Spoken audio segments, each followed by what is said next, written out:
Hello दोस्तों, स्वागत है आप सभी का मिनी प्रैक्टिस सेट में। इसमें हम यूके ट्रिपल एस सी के नए जो पैटर्न है उस पर हम लोग आधारित 20 क्वेश्चंस करते हैं और ये आपके फुल सिलेबस पर आधारित होगा।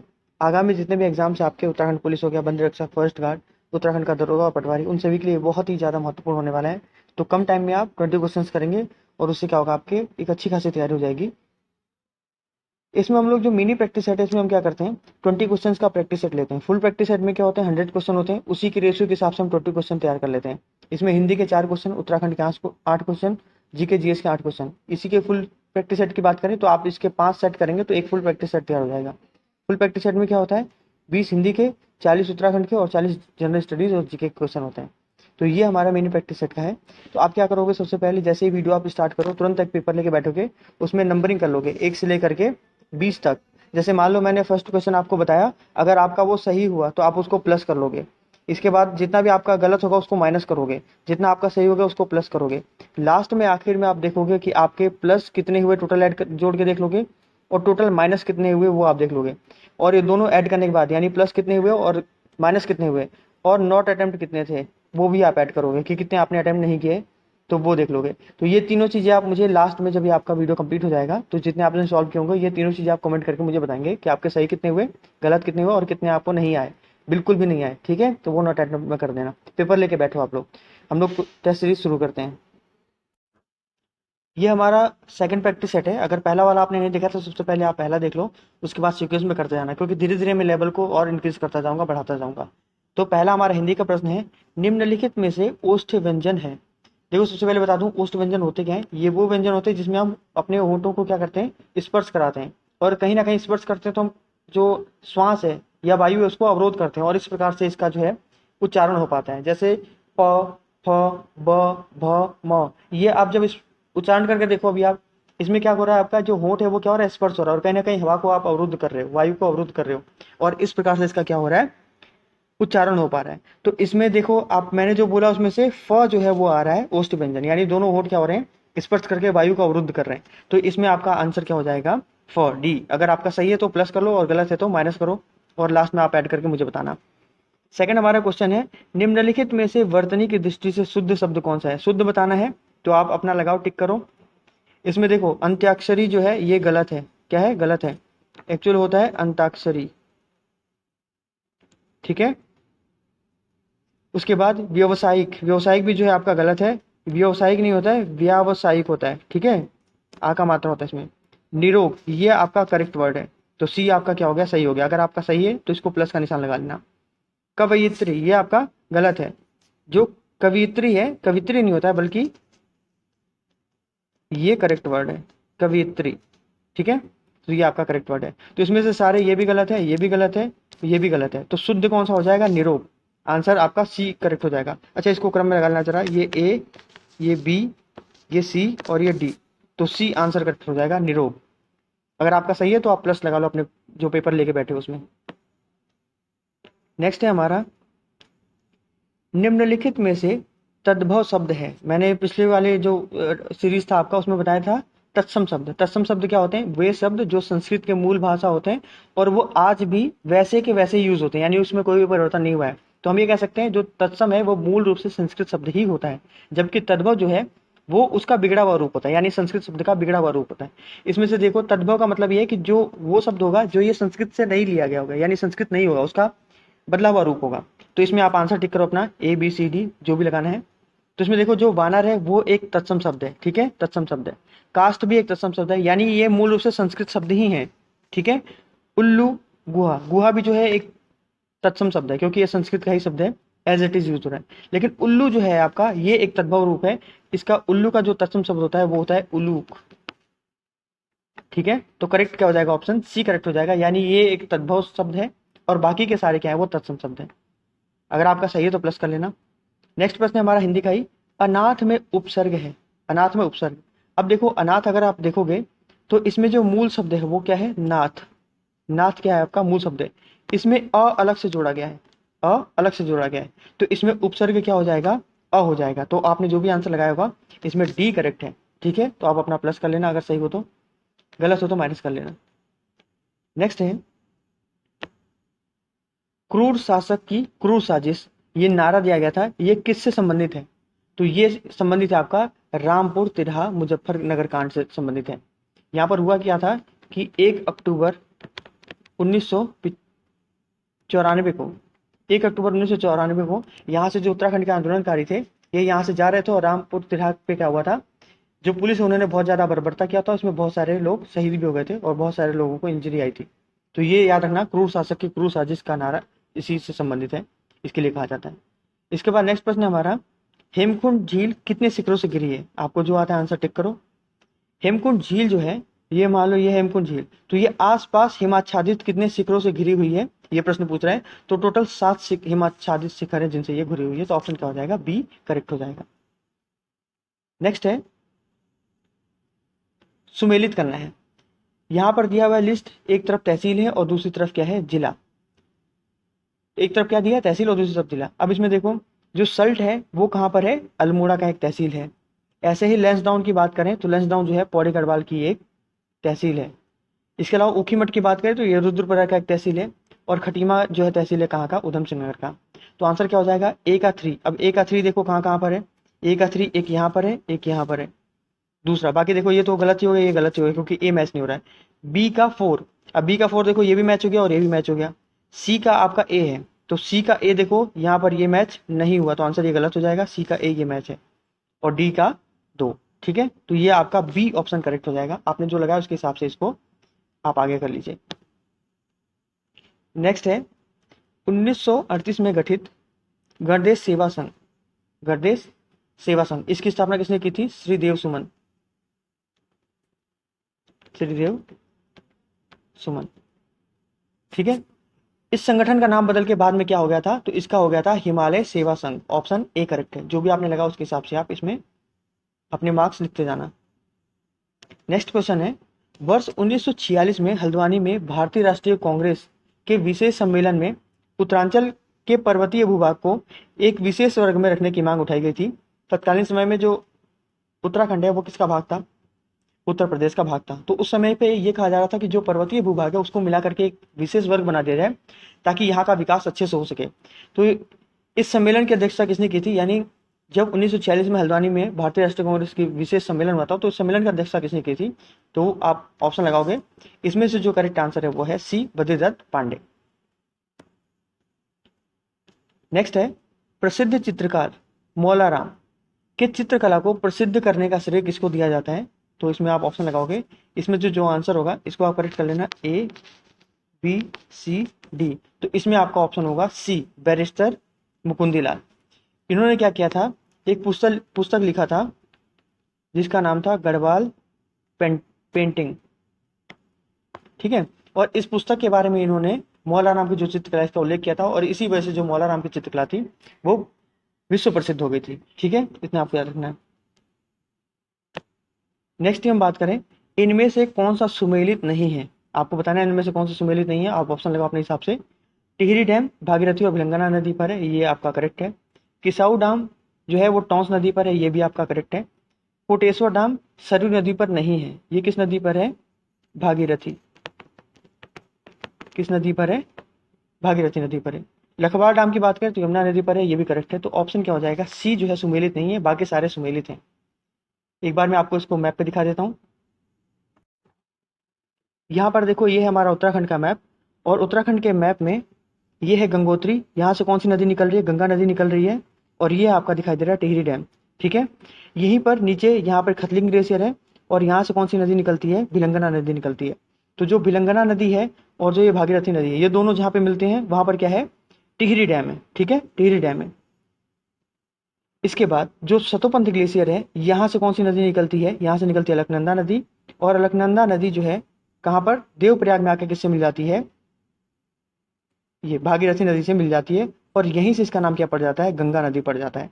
क्या ये चीज़ें समझ में आ गई? मैं जूम करके एक बार आपको दिखा देता हूँ। ये ध्यान रखो, ये गंगोत्री से कौन सी नदी निकल रही है? गंगा नदी, या भागीरथी कहें उसको, भागीरथी नदी है। और इसके बाद खतलिंग ग्लेशियर से कौन सी नदी निकल रही है? भिलंगना नदी निकल रही है। और ये दोनों जहाँ पे मिल रहे हैं वहाँ पर क्या है? टिहरी डैम स्थित है, जिसको गणेश प्रयाग भी कहा जाता है। यहीं से ये नदी नीचे आगे बढ़ती है, कौन सी? भागीरथी नदी। और भागीरथी नदी जब देवप्रयाग में मिल जाती है किससे? अलकनंदा नदी से, तब इसका नाम क्या पड़ जाता है? गंगा नदी पड़ जाता है, और उसके बाद से ये आगे बढ़ती है। एक बार मैं जूम आउट करके दिखा दूं।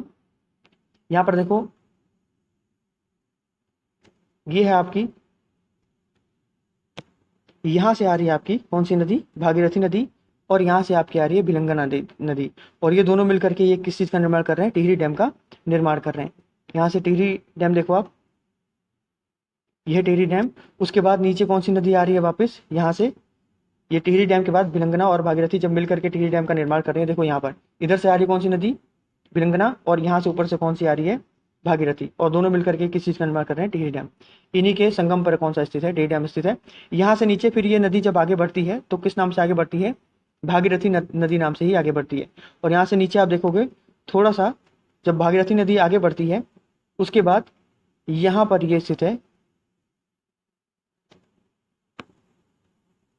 यहाँ पर ये स्थित है कोटेश्वर डाम। ये देख रहे हो जो थोड़ा सा नीचे आई जो नदी वहां से, उसके बाद ये क्या है, कोटेश्वर डाम स्थित है। तो एक्चुअल में जो आपका कोटेश्वर डैम है ये कहाँ पर स्थित है, किस नदी पर स्थित है, तो याद रखोगे आप भागीरथी नदी पर ही स्थित है। ठीक है, उम्मीद है कॉन्सेप्ट क्लियर हो गया होगा। यहाँ से ये आंसर आपका क्लियर हो गया। जो कोटेश्वर डैम है सरयू नदी पर स्थित नहीं है, तो ये आपका सुमेलित नहीं है, किस पर स्थित है, आपका भागीरथी नदी पर। आगे बढ़ते हैं। कथन है कि हरिद्वार जनपद में विधानसभा क्षेत्रों की संख्या सर्वाधिक है। तो ये आपका स्टेटमेंट कैसा है, सही है। टोटल 11 सीटें और सबसे ज्यादा हैं। यहाँ ज्वालापुर, ये थोड़ा सा गलत हो गया, ज्वालापुर और झबरेड़ा ये अनुसूचित जाति यानी एससी के लेके आरक्षित विधानसभा सीटें। तो ये भी आपका करेक्ट दोनों स्टेटमेंट। तो ऑप्शन क्या हो जाएगा, ए बी सी डी, तो दोनों सही है। तो आपका क्या हो जाएगा, सी ऑप्शन करेक्ट हो जाएगा। यहाँ से आप मार्क कर लेना। अब हमारे उत्तराखंड के क्वेश्चन, उसके बाद हमारा जनरल स्टडीज के क्वेश्चन आ गए। ठीक है, निम्न में से कौन सा, एक क्वेश्चन हम कंप्यूटर से भी ले रहे हैं, तो निम्न में से कौन सा कंप्यूटर हार्डवेयर नहीं है, हार्डवेयर नहीं है। तो कंप्यूटर के जो अगर पार्ट्स होते हैं तो उनको दो कैटेगरी में बांट सकते हैं। एक तरफ होते हैं सॉफ्टवेयर और दूसरी तरफ क्या होते हैं, हार्डवेयर। तो सॉफ्टवेयर और हार्डवेयर थोड़ा सा मैं एक आपको बता दूं। जो हार्डवेयर है एक्चुअली वो क्या है, फिजिकल थिंग्स हैं, यानी हमें वो टच करके हम लोग देख सकते हैं। जबकि सॉफ्टवेयर जो है हम टच नहीं कर सकते। यानी हम ये कह सकते हैं कि हार्डवेयर आपको जितने भी आपके पार्ट्स दिखाई देते हैं, वो सारे पार्ट जो आपको दिखाई दे रहे हैं, वो सारे पार्ट कैसे होते हैं, कौन से होते हैं, ये आपके हार्डवेयर होते हैं। और जो उसमें फंक्शन किया जाता है, जो उसमें क्रियाकलाप हम करते हैं, जो आपको विंडो में दिखाई देता है, और बाकी जिस तरीके से आप फंक्शंस करते हैं, जैसे गूगल में आप कोई चीज़ कर रहे हैं, क्रोम में कोई चीज़ कर रहे हैं, वर्ड पैड में कोई काम कर रहे हैं, ठीक है। इसके अलावा जो भी आप सर्च वगैरह करते हैं, तो ये सारा किसके द्वारा होता है, सॉफ्टवेयर के द्वारा होता है। तो फंक्शनल जो हम यूनिट का है वो कौन सा होता है, सॉफ्टवेयर होता है। और हार्डवेयर एक्चुअल में आपको जो भी फिजिकल चीज़ें आपको दिखाई देती हैं, भौतिक वस्तुएं जो आपको दिखाई दे रही हैं सारी, वो सारे क्या होते हैं, हार्डवेयर होते हैं। जैसे आपका मॉनिटर हो गया, माइक हो गया, सीपीयू हो गया, ये कीबोर्ड हो गया, तो ये सारी चीज़ें क्या हो गई, हार्डवेयर हो गई। और ऐसे आपने सॉफ्टवेयर देख लिया। यहाँ पर जो हार्डवेयर पूछ रहा है कि कौन सा इसमें से हार्डवेयर नहीं है, ठीक है। तो प्रिंटर आपका हार्डवेयर है, माउस आपका हार्डवेयर है, मॉनिटर आपका हार्डवेयर है, एक्सेल जो है वो हार्डवेयर नहीं है, ठीक है। तो राइट आंसर क्या हो जाएगा आपका, एक्सेल, क्योंकि ये हार्डवेयर नहीं है पूछ रहा है, ठीक है। तो एक्सेल आपका क्या हो जाएगा, ये बल्कि एक्सेल क्या है, सॉफ्टवेयर है, ठीक है। नेक्स्ट है संयुक्त राष्ट्र विकास कार्यक्रम, संयुक्त राष्ट्र विकास कार्यक्रम की मानव विकास रिपोर्ट में शामिल ह्यूमन पॉवर्टी इंडेक्स का नया नाम क्या है, ठीक है। ह्यूमन पॉवर्टी इंडेक्स का नया नाम क्या है ये पूछ रहा है। तो इसका जो करेक्ट आंसर है, आप लगाओ ऑप्शन। इसको अब कहा जाता है ग्लोबल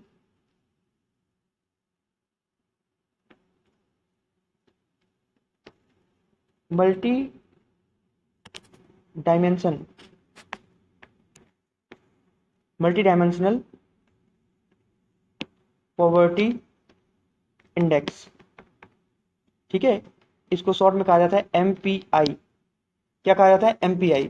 और ये हो गया आपका बहुआयामी निर्धनता सूचकांक। तो इसका नया नाम क्या है आपका, ऑप्शन ए करेक्ट हो जाएगा, ठीक है।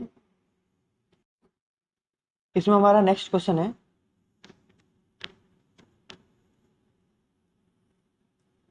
भारत की संसद द्वारा दल विरोधी कानून किस वर्ष पारित किया गया था, ये आपको बताना है। तो ये पारित किया गया था 1985 में। ऑप्शन आपका बी करेक्ट हो जाएगा, जिसका सही होगा वो प्लस कर लेना। और जो संविधान का संशोधन था वो कौन सा था, 52वां संविधान संशोधन था। अच्छा, इसी में एक मैं प्रश्न पूछता हूँ, जरा कमेंट करके मुझे बताओ किसको पता है कि जो दल विरोधी कानून है इससे संबंधित एक अनुसूची भी सम्मिलित किया गया था, वो अनुसूची कौन सी है, ये आपको कमेंट करके बताना है, ठीक है। 15वें में एक क्वेश्चन पूछ रहा हूँ मैं आपसे कि दल विरोधी कानून जो है जब ये संशोधित किया गया था 52वें संविधान संशोधन द्वारा, 1985 में, तो ऑप्शन तो बी करेक्ट हो गया। लेकिन मैं एक प्रश्न पूछ रहा हूँ, उसके द्वारा कौन सी अनुसूची जोड़ी गई थी भारतीय संविधान में। नेक्स्ट क्वेश्चन है हमारा, भारत में पंचायती राज प्रणाली का शुभारंभ कब और कहाँ हुआ था। ऑप्शन आप अपने हिसाब से टिक करो। ये हुआ था नागौर राजस्थान में 2 अक्टूबर 1959 को, तो बी आपका ऑप्शन करेक्ट हो जाएगा। नेक्स्ट है आपका, निम्नलिखित में से कौन सा युग्म सुमेलित नहीं है। सुमेलित नहीं है बताना है। देखो, लिपुलेख उत्तराखंड, ये आपका करेक्ट है। नाथुला अरुणाचल प्रदेश, ये कहाँ पर है, अरुणाचल प्रदेश में नहीं है, बल्कि कहाँ पर है, ये सिक्किम में है। ठीक है, रोहतांग हिमाचल प्रदेश में सही है, पालघाट केरल में सही है। तो कौन सा सुमेलित नहीं था, तो वो आपका बी ऑप्शन सुमेलित नहीं था। कोकर तट कहाँ से कहाँ तक विस्तृत है। इसको मैं एक बार, तटों संबंधित बहुत ही महत्वपूर्ण है, तो तट आपको मालूम होने चाहिए। एक बार मैं थोड़ा सा आपको चीज़ों को समझा देता हूँ, ताकि ये सारी चीज़ें आपको बहुत ही मालूम होना चाहिए, इंपॉर्टेंट है ये सारी चीज़ें। एक बार मैं मैप पे ही ले चलता हूँ। एक भारत का रफ एक मैप बना लो आप, मैं इसमें बता रहा हूँ आपको चीज़ों को, तो उसको आप नोट कर लेना अपने कॉपी में। ठीक है, ये तटों संबंधित बहुत ही महत्वपूर्ण है, मैं एक साथ लिखवा दे रहा हूँ सारे।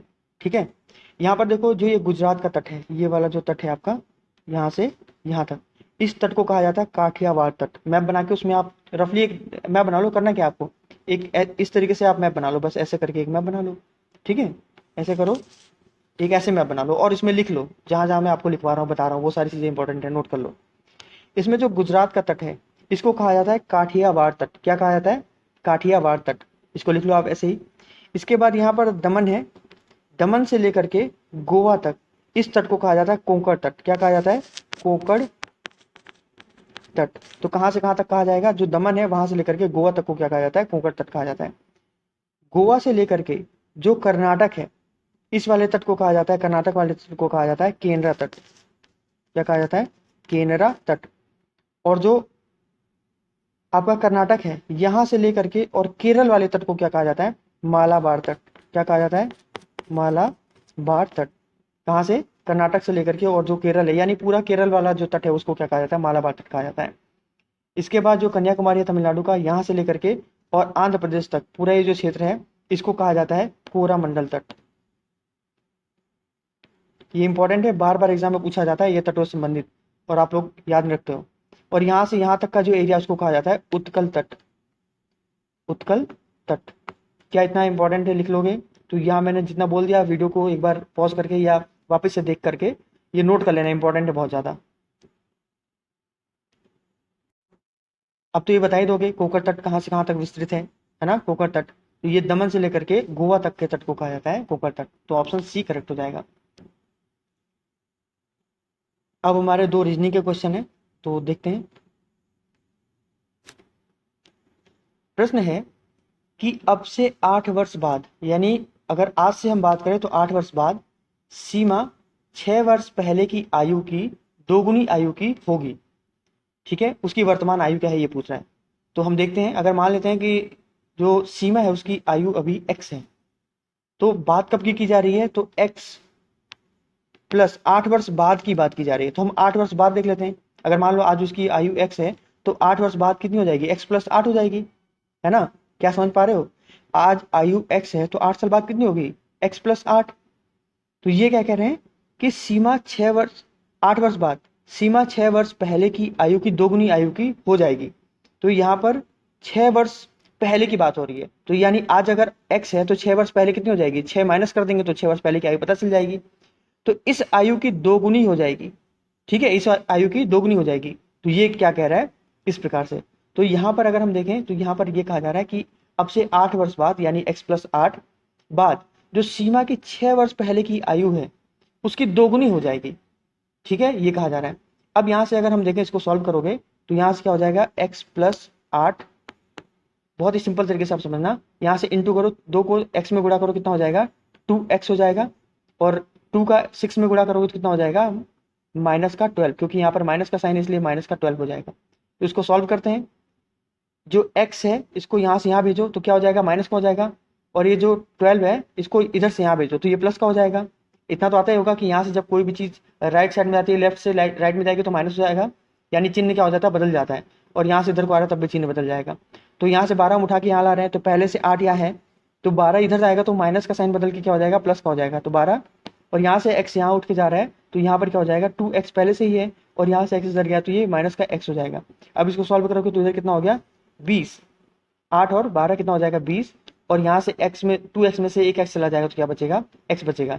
यानी x हमने क्या माना था सीमा की आयु, तो अल्टीमेटली हमें सीमा की वर्तमान आयु पता चल गई है 20 साल है। तो वो क्या कहना चाह रहे थे, एक बार क्रॉस चेक करके देख लेते हैं। 8 वर्ष बाद, यानी 20 साल अभी है उम्र, तो 8 वर्ष बाद कितने साल की हो जाएगी 28 साल की हो जाएगी। ठीक है, 28 साल बाद 6 वर्ष पहले की आयु की दोगुनी, तो 6 वर्ष पहले अगर आज आयु 20 वर्ष है तो 6 वर्ष पहले कितना हो जाएगा, माइनस करो 14, इसके दोगुनी हो जाएगी, इंटू 2 करो, 2 करो, तो आज निकल जा रहा है ना 14 दूनी 28। आपका क्या हो जाएगा, क्वेश्चन बी करेक्ट हो जाएगा। हमने चेक भी कर लिया इसको कि 6 वर्ष पहले आयु कितनी थी 24 थी, और 8 वर्ष बाद कितनी हो जाएगी 28 हो जाएगी, तो 14 दूनी 28 यानी दुगनी हो जाएगी। तो वर्तमान आयु पूछ रहा है, तो वर्तमान आयु कितनी हो जाएगी 20, ऑप्शन डी करेक्ट हो जाएगा। देखते हैं किसका किसका सही है, और नहीं समझ में आया हो तो कमेंट करके बता देना, नेक्स्ट में फिर एक्सप्लेन कर दूंगा। नेक्स्ट प्रश्न है हमारा, नेक्स्ट है हमारा नीचे दिए गए विकल्पों में से सही विकल्प ढूंढकर श्रृंखला को पूरा करो। तो श्रृंखला देखते हैं, यहाँ पर क्या है, यहाँ पर देखो बी ए जेड, उसके बाद क्या आया है डी सी वाई, ये आया है आपका श्रृंखला में। ठीक है, पहले क्या आया बी ए जेड, उसके बाद श्रृंखला क्या आया है डी सी वाई। अब यहाँ पर देखो कि बी के बाद ये डी क्यों दिया है, ए के बाद सी क्यों दिया है, जेड के बाद वाई क्यों दिया है। तो यहाँ पर देखोगे बी के बाद कितना छोड़ा है बी सी डी, तो सी एक छोड़ा है और उसके बाद डी, यानी प्लस कितना किया है 2 किया है यहाँ पे। ए के बाद बी सी, बी छोड़ दिया है, इसका मतलब यहाँ पे भी +2 किया है। जेड से आप देखोगे एक पहले ले लिया, यानी -1 किया है। क्या इतना आपको समझ में आया। तो यहाँ पर ये पूछ रहा है कि एफ ई एक्स, इसका नेक्स्ट क्या होगा, तो यहाँ पर सीधे सीधे क्या करोगे +2 कर दोगे, यहाँ पर भी +2 कर दोगे, और यहाँ पर क्या कर दोगे -1 कर दोगे, तो आपका क्या हो जाएगा एच जी डब्ल्यू, ये आपका आंसर आ जाएगा। तो देखो एच जी डब्ल्यू कहाँ पे, ऑप्शन डी में करेक्ट है, ऑप्शन डी। तो जितने आपके नंबर आए आप क्या करोगे सीधे सीधे यहाँ पर जितने आपने प्लस किए हुए हैं वो प्लस देखो कितना आया, कितने आपके माइनस हुए हैं वो देखो, और कितने आपने not attempt NA, not attempt कितने, यानी जो आपको समझ में ही नहीं आया हो उसको इसमें देखो, और ये तीनों चीज़ें लिख के कमेंट बॉक्स में मुझे सेंड करो। ठीक है, ये फीडबैक के रूप में आपसे मुझे चाहिए। इसके अलावा अगर कोई आपको जानकारी चाहिए तो हमारा कॉन्टैक्ट नंबर नीचे दिया हुआ है, वहाँ पर आप संपर्क कर सकते हैं। ठीक है, तो इस वीडियो को देखने के लिए आप सभी का बहुत बहुत धन्यवाद। मिलते हैं नेक्स्ट क्लास में, तब तक के लिए आप सभी का बहुत बहुत धन्यवाद।